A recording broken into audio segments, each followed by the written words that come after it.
አቶ ፍቅሩ ሙልዬ ወደ ብልጽግና መግባቱን ተከትሎ መረጃ ለብልጽግና ጀነራሎችና ካድሬዎች እየሰጠ ነው። ዝርዝር መረጃዎችን ይዘናል። የጠላት ብልጽግና ወታደርና ካድሬ ላይ በተወሰደ እርምጃ ከ34 በላይ የሚሆኑት ሙትና ቁስለኛ ተደርገዋል። ሰበር መረጃችን ነው። አይበገሬው 64ኛ በላይ ዘለቀ ክፍለ ጦር የተሰጠውን ግዳጅ በልዩ ሁኔታ እየተወጣ ይገኛል ተብሏል። የመረጃችን አካል ነው።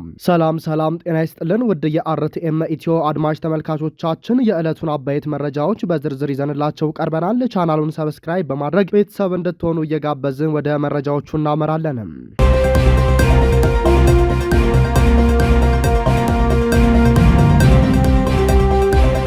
አቶ ፍቅሩ ሙልዬ ወደ ብልጽግና መግባቱን ተከትሎ የምኒልክ ዕዝ አመራሮችን ስልክ ቁጥር በሚያውቀው ለብልጽግና ጀነራሎችና ካድሬዎችም እየሰጠ እንደሚገኝ ተረጋግጧል።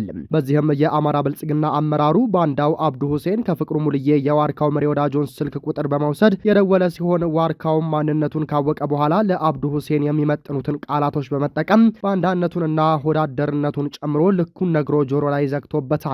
ከዚህ ጋር ተያይዞም ሌሎች የብልጽግና ካድሬዎችና ጀነራሎችም ወደ ፋኖ ከፍተኛ አመራሮች ስልክ በመደወል ድምጽ ሊቀርጹና በሚፈልጉት መንገድ ቆርጠውና ገጣጥመው የተለመደ የሐሰት ፕሮፓጋንዳቸውን ሊነዙ ስለሚችሉም ጥንቃቄ ይደረግ ተብሏል።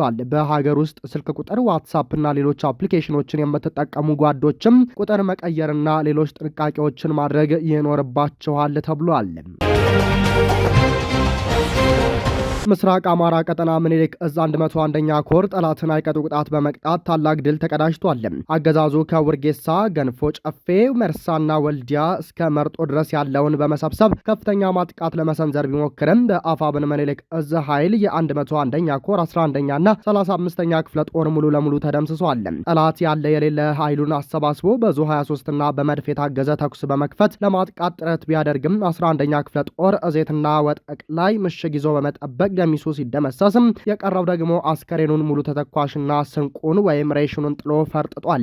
በተመሳሳይ ሁኔታ 35ኛ ክፍለ ጦር በጸዶትና በዙፋን አቦ በኩል በቆረጣ በመግባት አይቀጡ ቅጣት በመቅጣት ታላቅ ድል አስመዝግበዋል።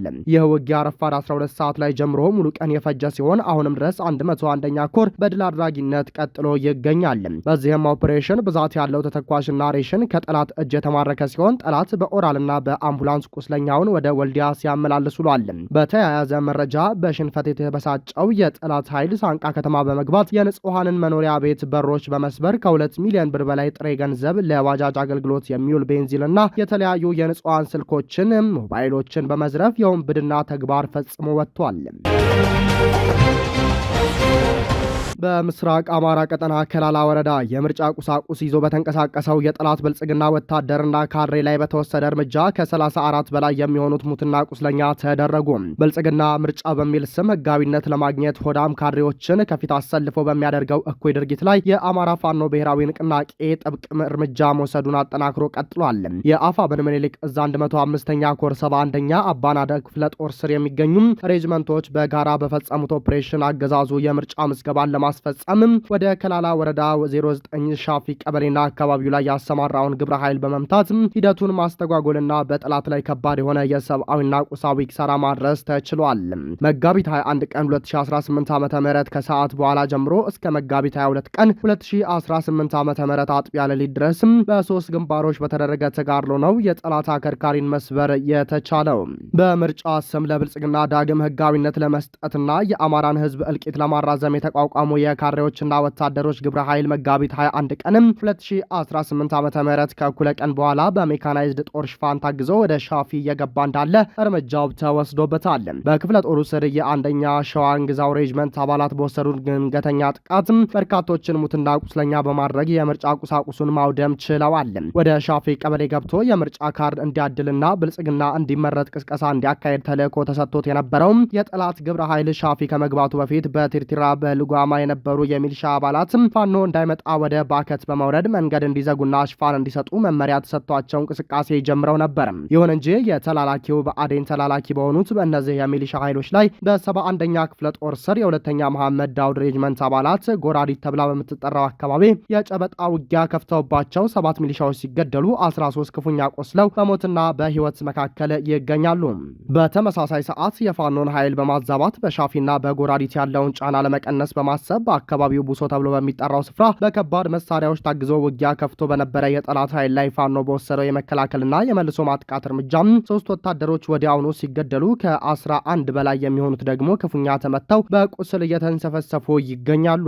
መጋቢት 21 ቀን 2018 ዓ.ም ከሰዓት በኋላ ጀምሮ እስከ መጋቢት 22 ቀን 2018 ዓ.ም አጥቢያ ሌሊት ድረስ በ3 ግንባሮች በተደረገው ተጋድሎ በድምሩ 10 ወታደሮች ሲገደሉ ከ24 በላይ የሚሆኑት ደግሞ ቁስለኛ ተደርገዋል። በጀግኖች ደምና አጥንት የተገነባው አይበገሬው 64ኛ በላይ ዘለቀ ክፍለ ጦር የተሰጠውን ግዳጅ በልዩ ሁኔታ እየተወጣ ይገኛል። 64ኛ በላይ ዘለቀ ክፍለ ጦር መጋቢት 22 ቀን 2018 ዓ.ም የአፋብን ቴዎድሮስ እዝ 201ኛ ኮር 64ኛ በላይ ዘለቀ ክፍለ ጦር በኩምቦር በዳንግላና ዱርቤቴ መሃል በብራዳማና ቁይ ከተማ ከሌሎች ክፍለ ጦሮች ጋር በመቀናጀት እንዲሁም በሸበል በረንታና እነማይ ወረዳ በተለያዩ ቦታዎች ድርጅቱ የተሰጠውን የትኛውም አይነት ግዳጅ በልዩ ብቃት ተወጥቷል።